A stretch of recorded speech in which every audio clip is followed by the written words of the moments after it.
Romeo și Julieta. Povestea Romeo și Julieta începe în orașul Verona, Italia.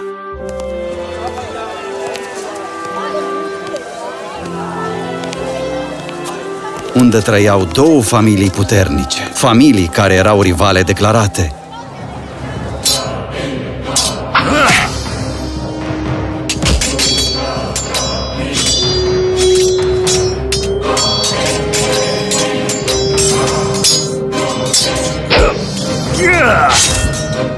Familii care nu se gândeau de două ori înainte de a scoate săbiile. Acestea erau Montagu și Capulet.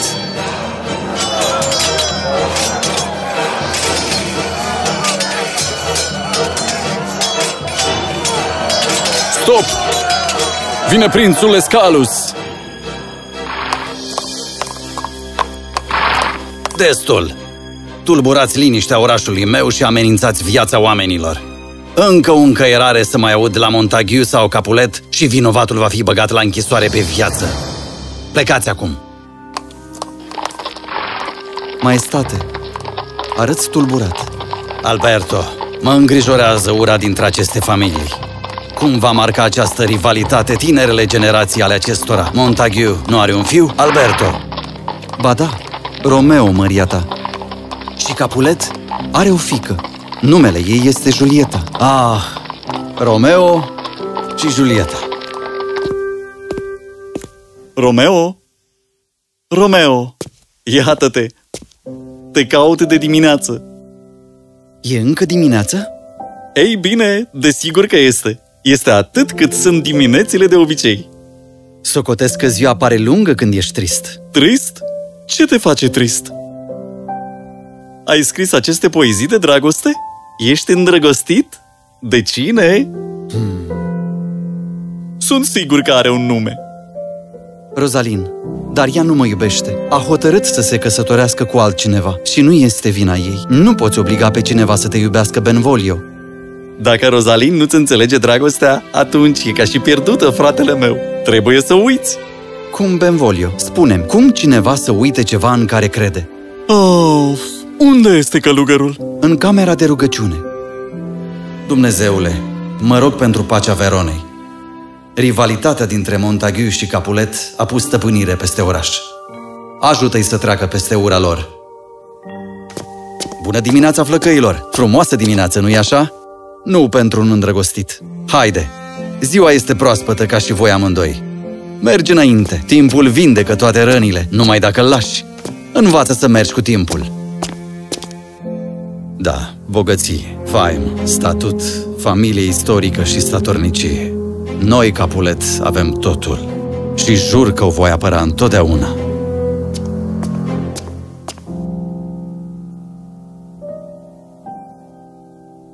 Peter, iată lista tuturor invitațiilor la balul de astăzi. Vreau ca invitația specială să fie primită de fiecare în parte. Cineva să le înmâneze.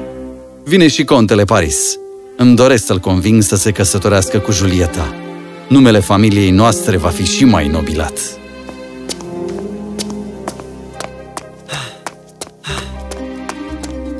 Bună, băieți! O zi splendidă, nu-i așa? Tot te gândești la Rosalin. Adevărat? Romeo al meu, dragostea este cel mai frumos sentiment de pe pământ. Dacă te întristează așa de mult, atunci întreabă-te, este iubire cu adevărat? Domnule! Oh, m-am trezit într-o încurcătură. Puteți citi asta, domnule? Dă-mi-o, te voi ajuta. Livia, Lucio, Tibalt, Rosalin. Ce listă este aceasta? Lista oaspeților pentru balul de la Capulet. Dacă nu sunteți un Montagu, sunteți invitat.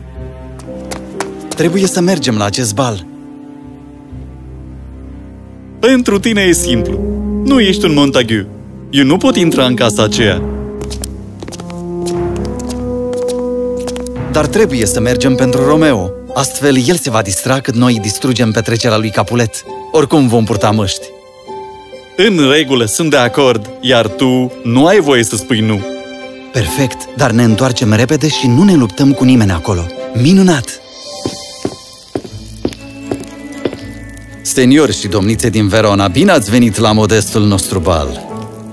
Să înceapă dansul. Vom strica sindrofia lui Capulet. Romeo, du-te și-ți găsește parteneră de dans. Ai nevoie. Noi ne vom ajuta de niște vin. Haide, Mercutio. Stai, eu nu vreau să... Conte Paris, mi-ar plăcea să o cunoașteți pe fiica mea, Julieta. Nu ești dumneata cea mai frumoasă coniță din Verona? Pot avea permisiunea unui dans? În curând părăsesc Verona, dar înainte de asta am de gând să mă căsătoresc. Și tu? Întâi am de gând să găsesc adevărata iubire. Mai există așa ceva?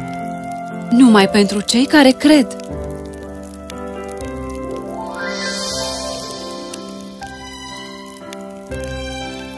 Inima mea fie nu mai bate, ori a uitat cum să o facă. Nu ai fi mort dacă asta ar fi adevărat? Niciun muritor nu poate rezista unei așa frumuseți și să rămână în viață. Pot avea onoarea? Poți. Ha? Cine este el? Deci, cine ești? Sunt un pelerin plin de dorință, iar tu ești sfântul meu altar. Sărută-mă și îmi vei lua păcatele. Sunt vorbe mărețe. Nu glumesc.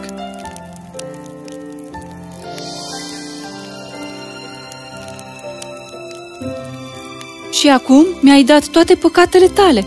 Iartă-mă, mi le voi lua înapoi. Tu săruți din cărți.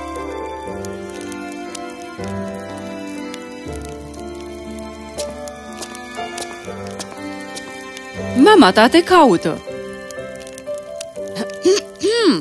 Julieta, doamna Capulet te caută.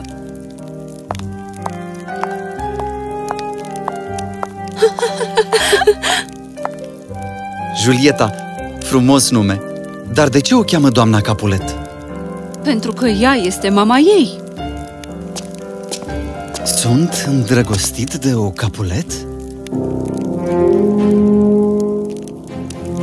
Romeo, cum îndrăznește un Montagu să pună piciorul în casa mea?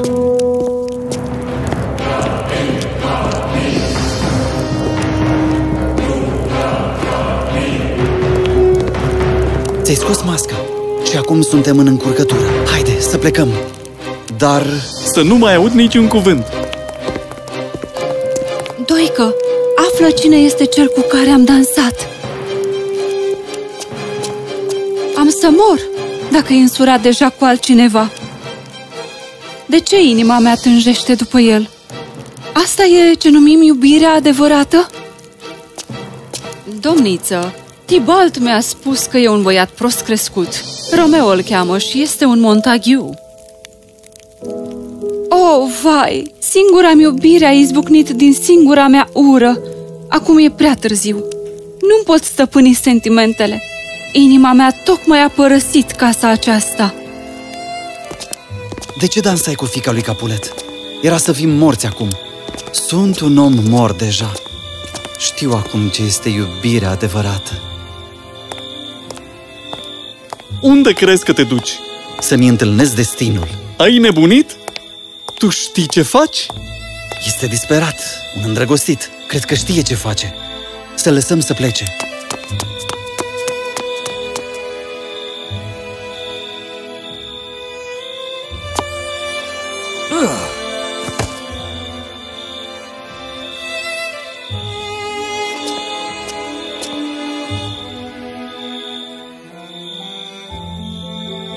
Oh, Romeo, cât suferă inima mea! Ești un Montagu? Ce este un nume? Un trandafir, oricum îi spui, îți dă același scump parfum. Dar dacă ai gândi altfel, nu ai ști că sunt o Capulet. Dar nu mai pasă. Oh, Romeo, doar primește dragostea mea și voi înceta să mai fiu o Capulet. Voi fi orice vrei tu. De ce ai plecat? Ne-am sărutat, iar acum tânjesc. Am plecat, dar nu am putut să nu mă întorc. Ce faci aici? Cum ai ajuns aici? Te vor ucide. după ce viața mi-a arătat iubirea, mai contează dacă trăiesc sau mor? Nu vrei să trăiești? Te rog, pleacă! Te vor vedea! Am o pelerină de noapte care să mă ferească de privirea lor, căci este mai bine ca viața mea să se sfârșească de ura lor, decât să trăiesc fără dragostea ta. Mă iubești? Julieta, jur pe Sfânta Lună. Luna se schimbă, nu jura pe luna înșelătoare. Pe ce să jur, dar... Pe adevărul tău, frumusețea însăși. Spune că mă iubești, Romeo, și voi crede. Voi alege să cred în fiecare cuvânt pe care îl rostești, nesocotind că familiile noastre sunt dușmani convinși. Căci niciodată nu m-am simțit mai liniștită ca atunci când te-am văzut. Așa este, Romeo. Astfel, visele mele devin realitate. Am încredere în tine.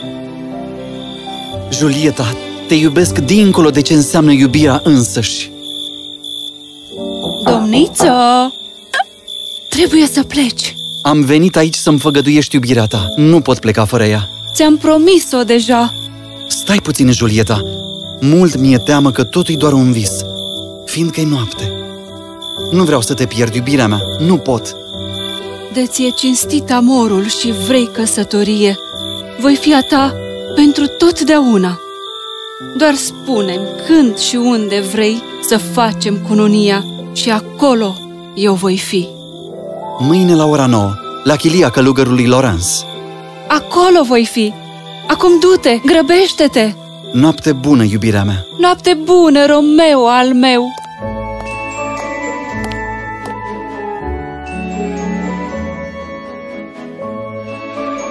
Ce? Vrei să te căsătorești? Astăzi? Cu unica fiică a domnului Capulet? Perfect! Pentru tine este un joc? Realizezi din ce primejdie te arunci? Ce este iubirea fără riscurile ei? Nu am așteptări de la tine sau de la nimeni altcineva să înțelegi. Tot ce știu este că, dacă nu ne căsătorești, voi găsi o cale să fie a mea. Vom fi împreună prin orice mijloace. Nebun îndrăgostit. În după-amiaza aceea, iubirea dintre Romeo și Julieta a fost oficiată în secret. Erau acum soț și soție, dar în aceeași divină după-amiază, destinul avea să-și schimbe cursul. Mercutio, privește! Tybalt i-a trimis o depeșă lui Romeo. Îl provoacă pe Romeo la duel, dar Romeo este un pețitor, nu un luptător. Știi că lui Tybalt îi se spune prințul pisicilor? Îi pune capăt dintr-o lovitură. Și ce e de făcut? Când va veni, Tybalt se va confrunta cu mine, nu cu Romeo.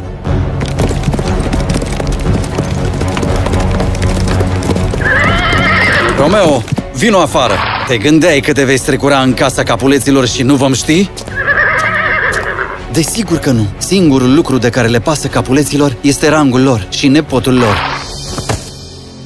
Mercutio, nu sunt aici pentru tine. Nu mă pune la încercare. De ce? Ți-e teamă că vei fi învins? Haide, Tybalt! Să începem, de la bărbat la bărbat. Ai mers prea departe. Opriți-vă! Amintiți-vă ce a spus regele. Veți fi amândoi întemnițați pe viață. Opriți-vă! Te rog, Mercutio, oprește-te! Nu! Nu s-a terminat! Mă voi întoarce, Romeo! Nu! Nu, Mercutio! Nu! Ascultă-mă! Fii diferit de ei. Nu lăsa ura să ia... Adio, prietene! Nu! Nu!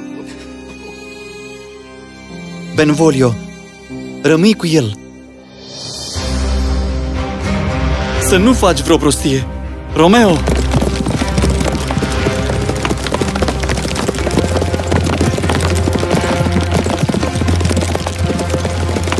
Tybalt, oprește-te!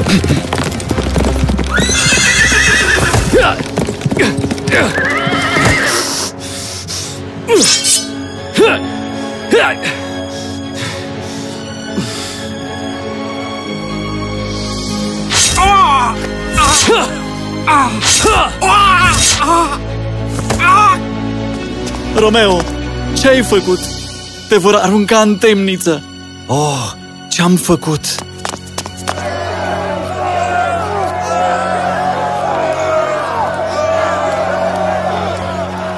Benvolio, spune-mi ce s-a întâmplat. Fii precis.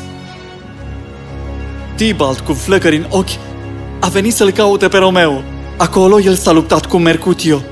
Când a venit Romeo, a încercat să-i oprească, dar Tybalt l-a ucis pe Mercutio.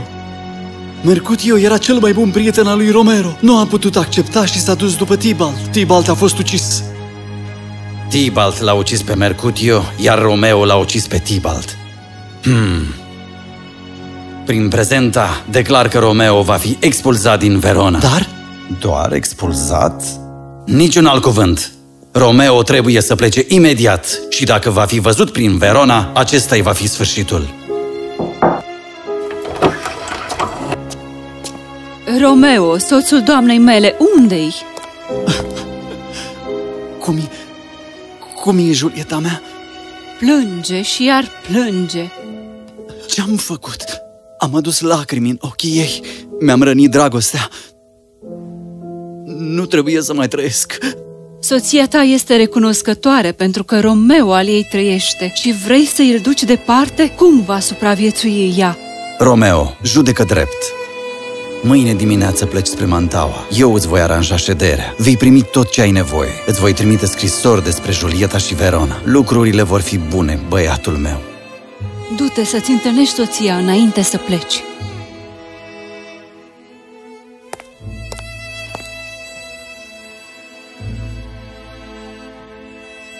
Încă nu este dimineață, soțul meu. Este noapte. Hai să adormim la loc. Nu, iubirea mea. Este dimineață și trebuie să plec și să trăiesc. Și știi ce? Nu voi pleca. Chiar dacă moartea vine să mă ducă departe, voi rămâne. Julieta mea asta dorește. Nu! Oh! Nu! Este dimineață. Trebuie să pleci. Dar eu nu vreau. Domniță, vine mama dumitale. Ne vom reîntâlni curând, nu? Fără îndoială. Va trebui să te văd. Altfel, nu voi putea respira. Rămâi cu bine, dragostea mea. De ce mă simt ca și cum te pierd? Este doar dragostea ta care te face să gândești așa. Promitem că nu te vei lăsa cuprinsă de tristețe. Mă voi gândi la tine în fiecare zi, în Mantua. Dă-mi de veste în fiecare zi. Îți voi trimite vești de fiecare dată când voi putea. Când ne vom întâlni, nu ne vom mai despărți niciodată. Paris, am vești bune. Am hotărât ca tu și Julieta să vă căsătoriți în această joi. O iubesc pe Julieta. Am așteptat-o de mult. Dar ea vrea să se căsătorească cu mine? Nu i-am cerut consimțământul. Și aceasta este calea mea cea mai bună să treacă peste moartea lui Tybalt. Dacă așa stau lucrurile, atunci mi-aș dori mâine să fie joi. Nu! Nu vreau să mă mărit cu el! La fiecare dineu, la fiecare reuniune, în fiecare zi, în fiecare noapte, m-am gândit numai și numai să-ți găsesc perechea potrivită. Și acum, când întâlnesc un conte, tu așa mă răsplătești? Mi-a ajuns. Ascultă-mă, copilă. Tu te căsătorești cu el joi și dacă îndrăznești să-l refuzi pe conte, eu te voi dezmoșteni. Nu vei mai exista pentru mine. Nu, tată, te rog! Mamă, te rog! Doică, ce să fac? Am deja un soț. Nu pot trăi cu altcineva. Vreau să merg la el. Îl vreau pe Romeo al meu înapoi. El este alungat. Ce rost are un soț când nu poate sta lângă soția sa? Ar trebui să te căsătorești cu contele. Este asta din inima ta? Și din suflet vreau să te văd fericită. Foarte bine. Spune-i lui tata că mă simt vinovată că l-am desconsiderat. Mă voi spovedi astăzi călugărului. Copila mea, știam că vei face ceea ce trebuie. Îți înțeleg durerea, copila mea. Chiar? Înțelege cineva? Iubitul meu este alungat și acum sunt obligată să mă căsătoresc cu un alt bărbat. Inima mă părăsește.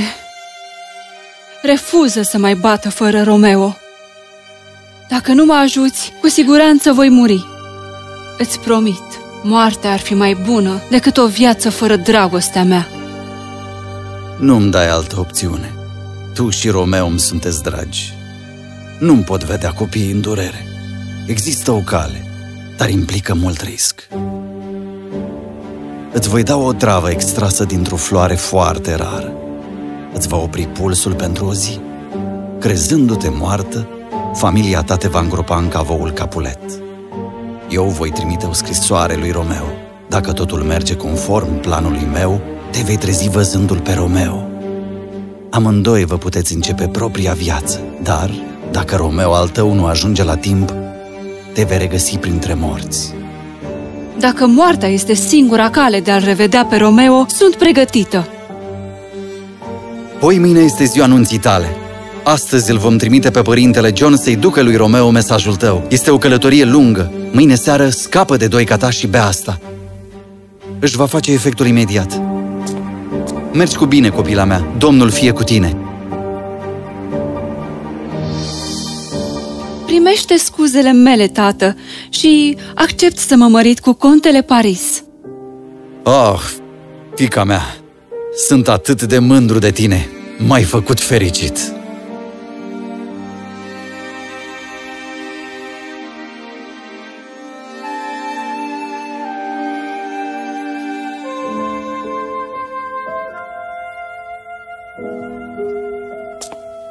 Julieta! Ce te face să dormi atât de mult în ziua anunții tale? Hai, copilă, trezește-te! Julieta! Julieta! Domniță! Copilul meu! De ce nu ai puls? Nu, nu, nu, copilul meu! Nu!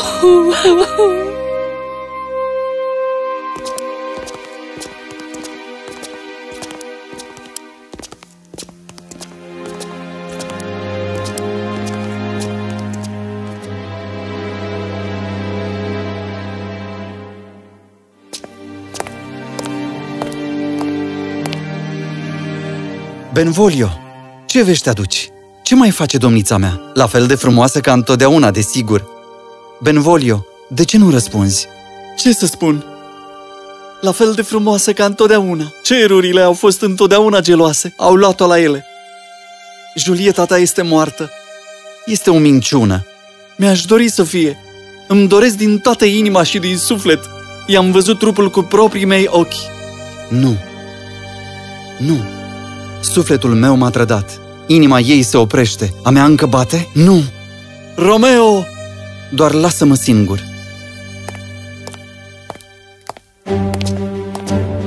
Este la fel de puternic precum spui? Cu mult mai mult.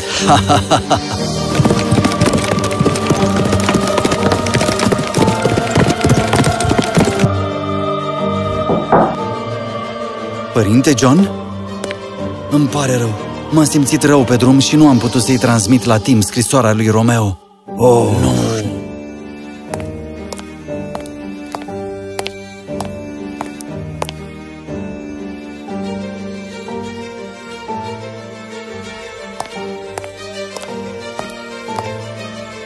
De ce ești aici, Montagu? Încă mai contează acest nume? Sunt un om mort. Merg să-mi văd iubirea. Nu merg nicăieri. Cum îndrăznești să pășești lângă un cavou Capulet? Nu sunt aici să-ți fac rău. Eu sunt aici doar ca să mă sinucid. Te pot ajuta cu asta. Oh, se vor lupta. Mai bine mă duc să chem ajutor.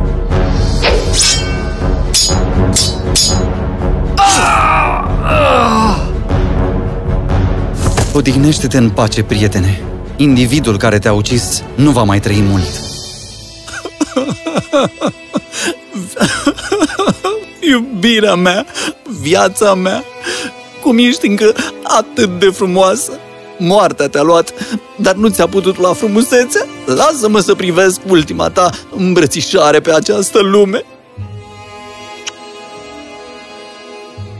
Mă alături iubirii mele în eternitate. A fost cineva vreodată la fel de fericit ca mine înainte să moară? Îți amintești ce am spus? data viitoare când ne întâlnim, va fi pentru totdeauna. Aceasta este cea mai divină otravă de pe pământ, căci ea nu ne va reuni.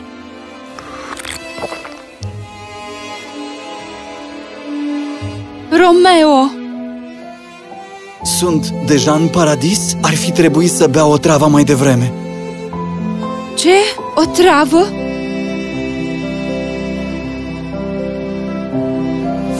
Romeo! Nu! Ce-ai făcut? Julieta, te iubesc. Nu! Romeo, nu!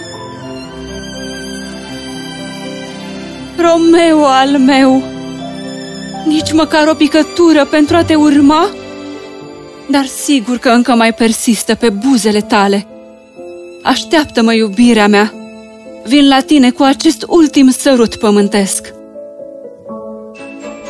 Oh, nu este suficientă otravă.